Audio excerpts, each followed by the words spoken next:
Sometimes the person who has most influence and most control in your life is the one who has hurt you the most. If you want to know how to be free from unforgiveness towards those who have offended you, disappointed you, hurt you, then this video is for you.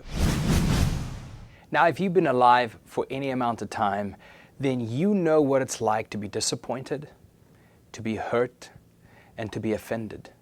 The question is, do we know how to forgive? Is it even possible to forgive, especially if it's a real cruel thing somebody has done to you? Many times I've heard people say, I can forgive everybody, but this one person, they did something, and that is beyond forgiveness. That's the unforgivable thing. And people really struggle to forgive. But God told us that we had to forgive. This was a command. As a matter of fact, one of the disciples came to Jesus and said, Jesus, how about if I forgive somebody 7 times? Is that enough? Can I then stop forgiving? Jesus said, oh no. How about 70 times 7?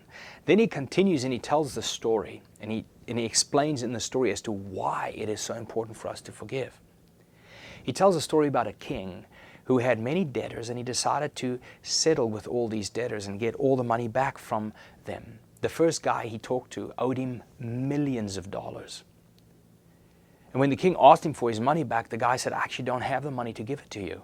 The king said, okay, well then what I'm going to do is I'm going to sell you, your wife, and your children into slavery to compensate for the money that you owe me. Well, the man falls on his knees and he begs the king and he says, King, please don't sell us into slavery, me, my wife, and my children. Rather give me more time so I can pay you back everything I owe you. Well, the king became very compassionate towards this man. He showed him so much kindness by saying, sir, you know what? I'm going to forgive you for those millions of dollars that you owe me. You are now completely forgiven. Well, the man was overjoyed. And as he walked out, he immediately looks for another man who owes him a couple of thousand. And he finds this man and he says, you owe me thousands of dollars. Where is the money you owe me? The man says, I don't have that money. He says, well, then I'm going to throw you in prison until every single cent has been paid back that you owe me. Well, of course, everybody else who saw this were infuriated because this man was just forgiven for millions of dollars, and moments later, he couldn't show enough kindness to forgive somebody else for only a couple of thousand for that person that owed him.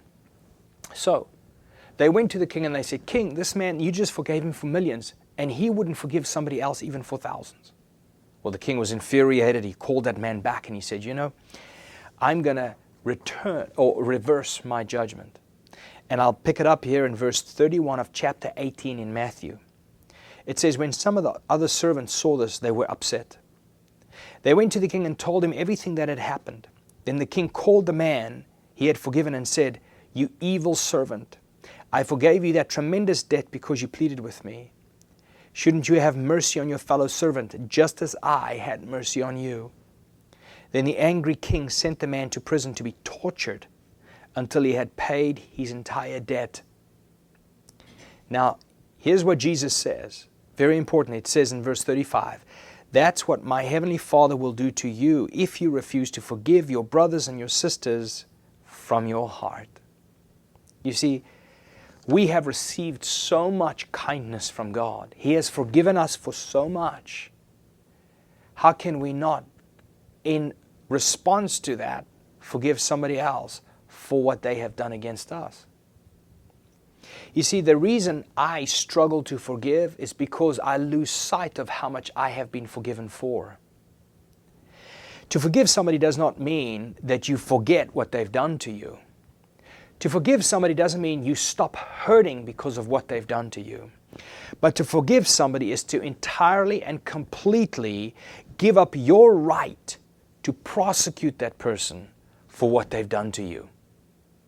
So what I want to do is I want to give you 4, I assume, litmus tests to see if you have actually really forgiven that person that has sinned against you. The first is, you have forgiven the person when you decide to no longer gossip or slander them with other people. Number 2, you have forgiven that person when you have decided to give up your right to punish them for what they've done against you. Number 3, you have forgiven that person when you've decided to restrain yourself from bringing justice to that situation, but instead allow God to be the judge who will bring justice to that situation. And then finally, number 4, you have forgiven that person when you have decided to surrender your opportunity to take vengeance on them, but instead allow God to take vengeance on that situation.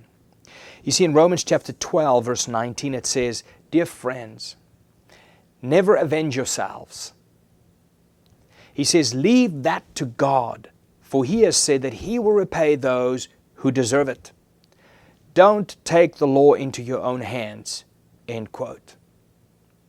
So the conclusion here today is that forgiveness is not a decision to feel better about the hurt that somebody else has brought into your life, but rather it is a decision to leave all vengeance and justice in God's hands. Trust Him with your pain. Trust Him with what others have done to you, and allow Him to sort that out. This is what it means to forgive. We hope that you're blessed by these video messages my husband Jacques is putting out. If so, make sure to subscribe to our YouTube channel. And if you're watching on Facebook, be sure to like and follow. We love you, we're praying for you, and thanking God for His plans and purposes to prosper in your life.